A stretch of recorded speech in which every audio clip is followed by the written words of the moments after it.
Good everyone, I'm Blaze, and welcome back to another episode of the Tri-Point podcast with Kinunners and myself. Episode number 125. 125. We're a quarter... 125. We're a quarter after 100 of the way through to 200. Yes, that makes sense. Yeah. Yep. We are 5/8 of the way to 200. Yeah, we've got a few things to talk about today. A fair few things, actually. Therefore, is there anything to discuss on the Discord front? No. Yeah? Did you say yeah?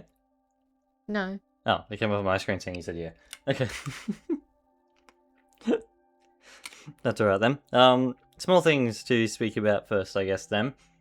The Sony, with its whole thing about physicals and stuff like that going on at the moment. A few things have come out surrounding that. One is gamers are organising a PlayStation blackout to happen for a week, where people simply don't use a PlayStation for a week to see if they can mess up with Sony. I don't know how well it's going to work. I don't know either. I mean, there's going to be a whole bunch of people who aren't interested in doing that as well. Therefore, I don't know. Yeah. We'll see. However, like, the other day, Sony tweeted about a new vinyl record player that's coming out, which, of course, has to use physical media. Yeah. Therefore, people are like, wow, rude. What are you doing then? Yeah. That is very rude. Yeah. Therefore, Sony's been in a bit of a continuing to go down this path where they're ignoring everybody at the moment. I feel like they can only ignore people for a certain amount of time. I feel like the people are going to win eventually. Yeah. However, we'll see what happens. Anyway, moving on from that though. Xenoblade Chronicles 2, Switch 2 edition. Yeah. It came out digitally, like, yesterday or the day before or something? Yeah. I think. Like that. However, the biggest thing about it is its game size. Have you seen how big the size of the file is? No. Well, to put it into perspective, the Switch 1 version is 13.2 gigs, right? Yeah. The Switch 2 version is 45.8 gigs. Oh my goodness. Why is it, like, over tripled in size? I don't know, but I do know that everyone seems to like the upgrade.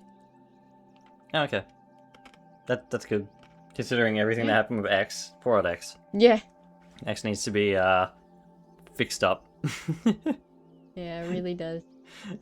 Yeah, speaking more on the digital side of things though, Xbox had an outage on Monday, of which I was part of. I saw that. Yeah, it was out for a little while. And there was a whole point where nothing could be played on it, because even now physicals sort of need like an online key to be used for the most part. However, there was a point where at one point they said physicals are all good now, we'll keep working on everything else, and I think that's hilarious. Interesting. And that continues to show that these companies do not have the infrastructure yet for a fully digital future. No, they don't. Not in the slightest. Expedition 33 is a game that we haven't talked about in a little bit because nothing really much has happened with it. However, they had an interview recently and people were asking about whether they would do a Switch 2 port. Yeah. They said they're interested in it. However, it would be very difficult because a lot of Unreal Engine 5 features don't work on the Switch. Yeah. However, there is new stuff coming out to help with the Switch 2 stuff. Therefore, it may be in the future. However, it's a little bit hard to tell. And they are as well sad about the whole physical game nonsense that's going on right now. Yeah. Because they like physical games. They even said that some of their team members, when Expedition 33 came out on disc, the team members went out and bought the game physically, simply to have it like that. Yeah. Which I think is absolutely hilarious. Yeah. Back over to PlayStation, though. I'm jumping around a little bit today. They have put out a patent for a touchscreen controller. Not like the Wii U gamepad. The whole thing is a touchscreen, including the buttons. Oh. Yeah.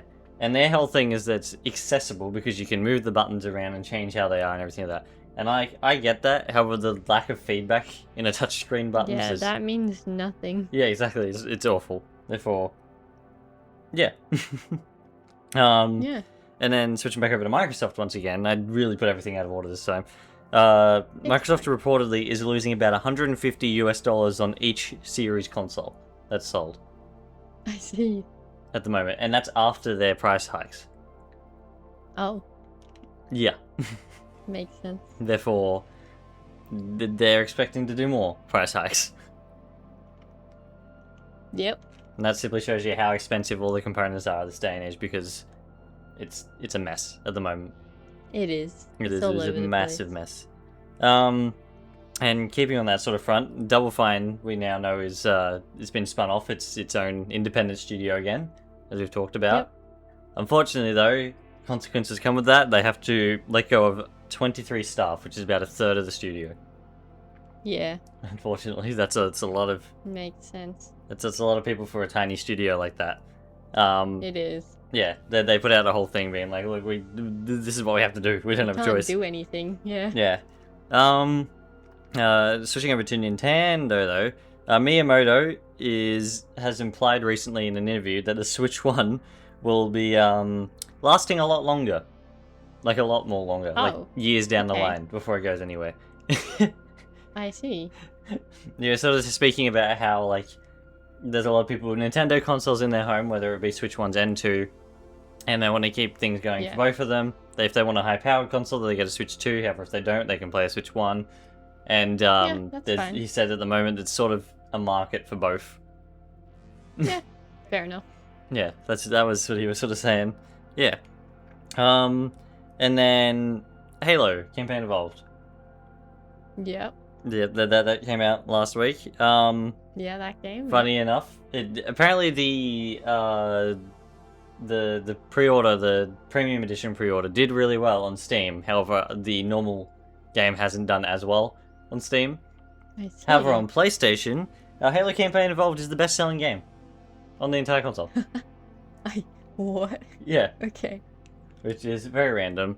I can't say that I didn't help contribute to that, considering I did buy a physical PS5 version for a console I don't have. Yeah. I mean, it is currently the best-selling game on PlayStation 5 at the moment. Oh my goodness. Like, for the week at least. Like, bestsellers. Okay. Yeah. Yeah. Which is interesting. Wow. And then Ocarina of Time, the remake that's coming out. Yeah. It's been rated, at least in America, E10. Okay. Everyone 10 and up, which makes sense, I guess. Yeah, that makes sense to me. Yeah. Alright then, let's talk about some trailery-yaleries and stuff and things. Because we've got a few to go through.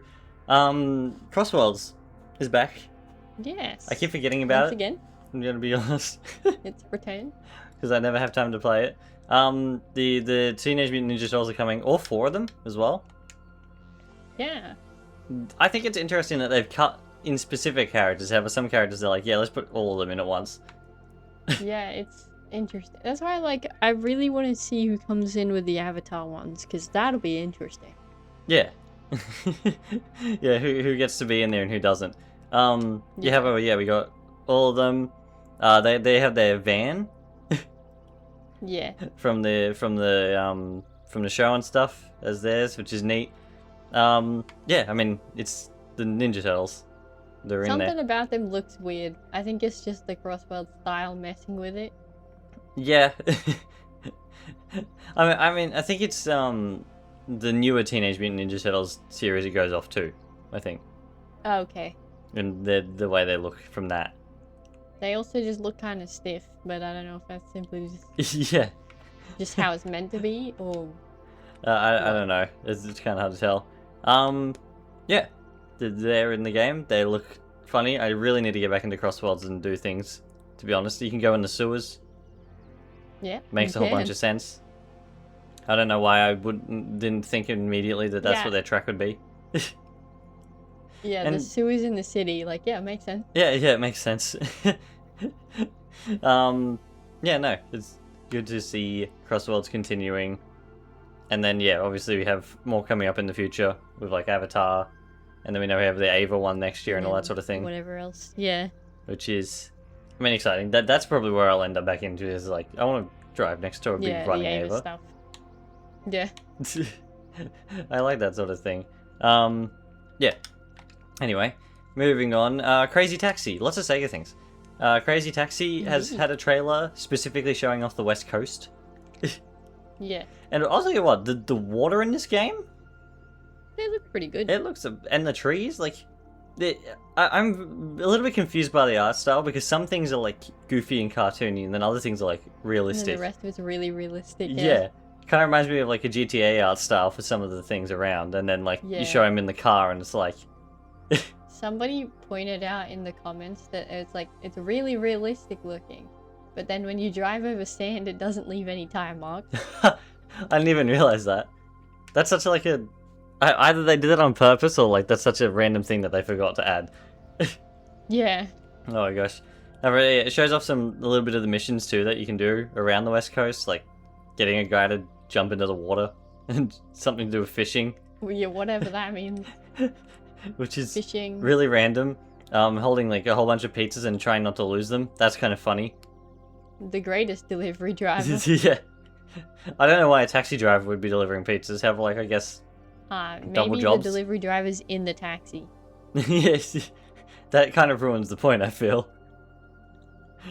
However, yeah, they are there's a having a person closed holding network it. test. I should probably see if I can sign up for that. Probably. It's probably a little bit late now, however, I probably should see, regardless. Yeah. Good to see. Yeah. Regardless of that. Croc 2 is getting its Croc 2. remaster. Yes. Kingdom of the Gobbos instead of Legend of the Gobbos. Yeah, I mean we got the first one, what, like last year now? Is that right? I think Well, that came out so. earlier this year. I can't even remember. Or was it in? It might have been the early year. Yeah, I don't early know. in the However, basically everything that they added to that, they're adding to this as well, which is good to see. And they want to do a third. They want to do the third game if this one sells well too. Yeah. I mean, I'm assuming the first one must have sold enough for this one to come out. Yeah, I presume so. Therefore, yeah, I hopefully they can do all three, and then they can package them as like a trilogy or something like that. Yeah, no, I mean, they're adding all the extra things. As I said, they have the Croctopedia instead of the Crocpedia like the Yeah. first one, which I think is funny. Yeah, it has a whole bunch of bonus content and like people speaking. What's the word? I can't remember. It's documentary stuff. Good to Yeah. see. I like seeing Croc come around, and with updated controls and stuff. I really need to go in and play the first one that's been remastered recently, because Yeah. I want to. It's on my list to play on the channel at some point. Yeah. There's simply a lot of games coming out this year, and it's kind of hard to keep up. Yeah. Anyway, yeah, no, it looks looks good. Looks like Croc. Looks like Croc, The and it second. is coming to basically everything. Pretty much every platform. Yeah, PS5, PS4, Switch. Not Switch 2. It doesn't say anything about that. Not Xbox One. It's gonna be to the series though. I like that it's coming to Yeah. PS4. Yeah. That's funny. You know, just to make sure. Yeah, simply. There has been some Nintendo Classics updates. There was a Virtual Boy trailer that showed that was mimicking the old 80s commercial or 90s commercial, where it's like an Yeah. evil villain, which I think was funny. I It's mean, funny. it was a funny thing to them to do, and they actually put the Switch 2 in it to show it off and things like that. Yeah. And there are some games coming out that have never been released soon. Yeah. Which is very exciting. I can't remember which ones. What are they called specifically? I don't know. I can't remember. D-Hoppers and Zero Races, which will be available to play in a couple of days. Yeah, never Yeah. been released before. Exciting to see. Yeah, I mean, is that it though? Is that the Virtual Boy stuff done? I have no idea. Yeah, and then they're adding some music to Nintendo music. Yeah. From the games as well, which is always fun to see. And another thing for Nintendo Classics for the GameCube side of things, Mario Sunshine Yeah. is coming out.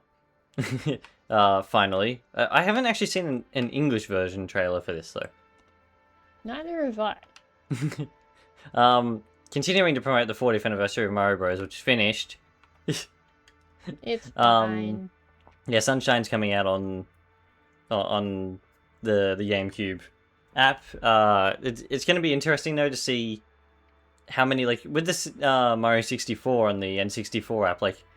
You could sort of switch back and forth between it and the the 3D All Stars version without much difference. Like there was some things missing from the 3D All Stars one. Therefore, most people continued to like play the N64 one, right? Yeah, and they just. However, with this played one, it like normally, yeah. this is missing the widescreen and stuff like that Yeah. from the 3D All Stars version. Therefore, I'm curious to see what people sort of gravitate more towards afterwards. To be honest. Yeah. I don't know. Pokopia? Why did I say it like that? Pokopia. Pokemon Pokopia had a trailer release for the expansion pass and the next update, which is exciting. Going underwater and stuff. They show off like basically anything that works on top of land works under the water. Yeah. Which I think is funny. Manaphy is the one that teaches you the ability to put a bubble over your head. Yeah. Instead of, transforming into a Manaphy or something, you put a bubble on your head. Yeah. Sure, I guess. I mean, I guess it would make it hard if you had to transform and then do stuff like normal town building under there. Considering you end up with a Squirtle tail, why didn't Squirtle teach it instead? Yeah, exactly. I mean, you end up with the Squirtle tail when you use the water thingy, regardless. Oh, okay. Yeah, I think. I don't know. No, I don't know. Who knows? Yeah, that's not coming in the free update though, and then it shows off some stuff for the expansion pass, which is the new underwater town, which doesn't really look like much of a town, to be honest. It looks pretty. Yeah, it kind of just looks like blocks. Yeah. However, yeah, it's coming out. Good to see. I mean, I'm assuming at some point I'll probably get the expansion pass and go there, despite the fact that it's like $1 million. Yeah.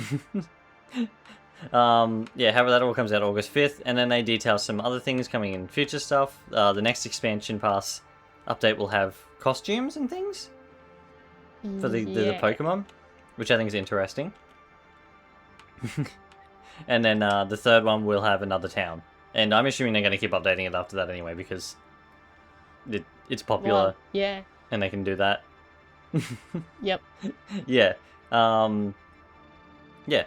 That's good to see. Yeah, so everything will be... Part 1 will be available August 5th. Which is in like 3 days. Very soon. Exciting. I do like the, there's like the floating blocks. I can't remember what they call them. That you can put things onto. Oh, yeah. I assume if you turn into Lapras while under the water, you can swim faster. I didn't think about that. I mean, because it shows them turned into Lapras at one point under there. Yeah. I like that there's like a Sharpedo room as well that's in the sky, in the thing. Yeah. Like, what does that even... I have no idea. No idea at all. Okay. Yeah, exciting to see though. I will, as I said, probably hop onto that at some point whenever I play, because I usually play it once a week or something like that. Anyway, and then the last thing for the trailer video stuff is Reforge. Title Update 8 is out now. I mean, we don't have to go into it too much because I did a whole video on it yesterday. Yep. Have released a whole bunch of new things. Main thing being it looks different now. The game looks, but overall, I feel it looks better with at least one thing that I think looks a little bit worse. However, for the most part, yeah, I think the game looks better, which is nice to see. It gives it more of its own style, and the backpack on the main character is even the Reforged logo, which I think is fun. You didn't notice that? No, I didn't. Yeah, I think that's fun. Yeah, it's really good. Like I said, I won't go too much into it. The other big thing is that you can now travel to worlds inside your worlds, which really helps with update stuff, like especially on my world, where I have it's set to basically TU5. Yeah. Yeah. Good to see though. Very, very exciting. Always fun stuff. New structures and all that sort of thing. New blocks. I like Reforge a lot. And then they had a video go out discussing what Rixels are and their new technology. Yeah. Because they did call this update the Rixel update, and that's what their new, video, the graphics engine is based off of, was Rixels. Which is similar to Pixels, however it's like more rounded and like varied shapes, as far as I'm aware. Yeah. Which gives everything a very clean look even when you're up close to it, and does not cause the game to crash. Therefore, they're doing like a version of pixel art with more shapes, essentially. Yeah. Which gives you Reforge even more of its own identity, because like it's brand new. It's something they built for their game. Yeah. Yeah, which is very interesting. There's a 15-minute video out on their channel, which is really goes into depth about it, and I highly recommend that, to be honest. Yeah. Yeah, that's about it for that, though. Let's talk about some sales data. First, we have to talk about Capcom sales data, though. I see. Because Capcom has released their financials. Yeah, in game sales, they did an update on it for the last quarter, I believe. I can't believe it's already been a quarter since we last looked at their things. Yeah. However, they're doing very well. I imagine so. Yeah, because, I mean, they've had a lot of things come out. Obviously, it's really Yeah. good to see. They're up, like, I can't even remember, like, 55% or something on their net sales. Oh my goodness. That's, like, ridiculous amount. It is. Yeah, and then 67% on their operating profit and all that sort of thing. And their plans are only to go up another 8% and 10% for those next year, Okay. which I think is hilarious. Yeah, no, it's something ridiculous. They're doing very well. As for the games, though, Pragmata has sold over 2.5 million units. Oh my goodness. And then cumulative unit sales of Resident Evil Requiem, the latest title in the series, surpassed 8 million units. That doesn't surprise me though. That's a lot. A lot of people like Resident Evil. Yeah. Therefore, they're in their unit sales ranking, which is they put it down in the month, I guess. So they put it by month. Yeah. Pragmata, which released more recently, has had 2.51 million.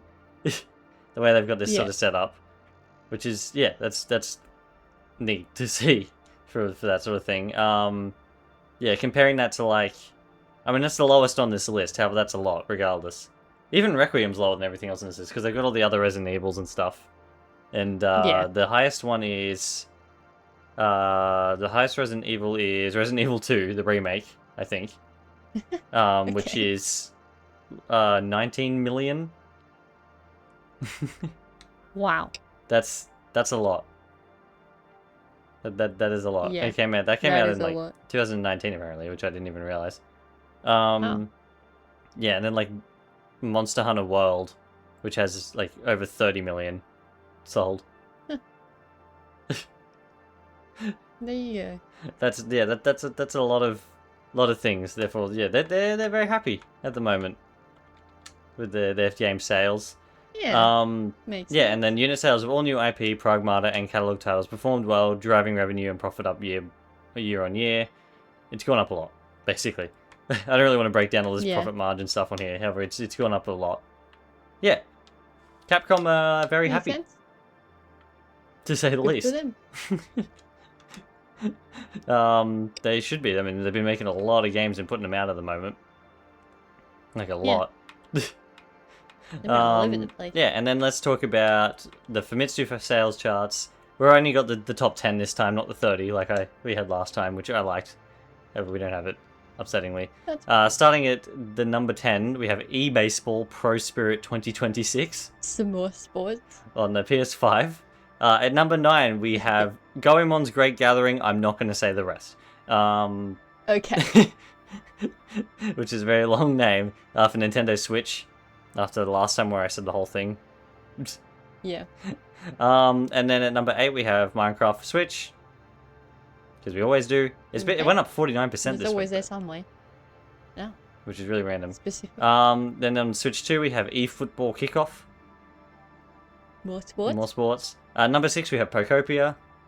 Which makes sense. Makes sense. Number 5 we have Mario Kart World. Which makes sense. At number 4 we have Power Pros 2026. Which I believe is another sports game. Okay. By Konami. All the Konami ones. And then at number 3 is Tomodachi Life. Still there. Because it's staying up there. At number 2 is Rhythm Heaven. It's also still there. Which is doing really well. And then at number 1 is Splatoon Raiders. Ah, yeah, okay. Yeah. Basically, Nintendo have basically got a clean sweep until number 10, which is a PS5 version of a game. For the top 10, that is That is amazing. And then, like, That's impressive. out of those games, Nintendo published ones, there's 4, 5. There's 5 out of the top 10 are Nintendo published games. Yeah. And 4 of those there you are go. in the top 5. Yeah. That's very good, to say the least. Yeah. Very, very good. Moving over to the console sales, though, that dropped a little bit. At least for the can Switch. imagine. The Switch 2 went from... Oh, no, sorry, it went up. I read it the wrong way around. It went up from 24,000 to 50,000 units this week, Okay. which is put its lifetime to date quite a large at 6,100,000 already. Oh. The thing is selling really quick. The PS5 dropped from 9.5 thousand to 9,184. The Switch went up 1,000 from last week, from 6,000 to 7,000, strangely. And the series consoles went up from 93 to 151. Oh. Wow. It's doing something. Yeah, that's really good to see. The Series S is the one that was driving the sales too this week when it comes to Xbox consoles. Interesting to see. Yeah. It's funny to look at all this sort of stuff. The Switch Lite went up a fair bit too, actually. It almost went up 1,000. Oh. Specifically There the you Switch go. Lite. The OLED actually went down. No. Yeah. I don't know why the Lite became more popular over the last Kinda week, however it did. Yeah, that's fine. Yeah. That's the sales though. Pretty good overall by the looks of it. All the companies seem to be happy Yeah. other than Microsoft, however they're always unhappy there. Well, you know, that's normal here. Yeah. I think that's about it though. Think so? I think. How did that poll go? We got 3 votes. 3. All of which said the exact same thing of the ability to play older Xbox games on PC would be great. Okay. I mean, that makes sense.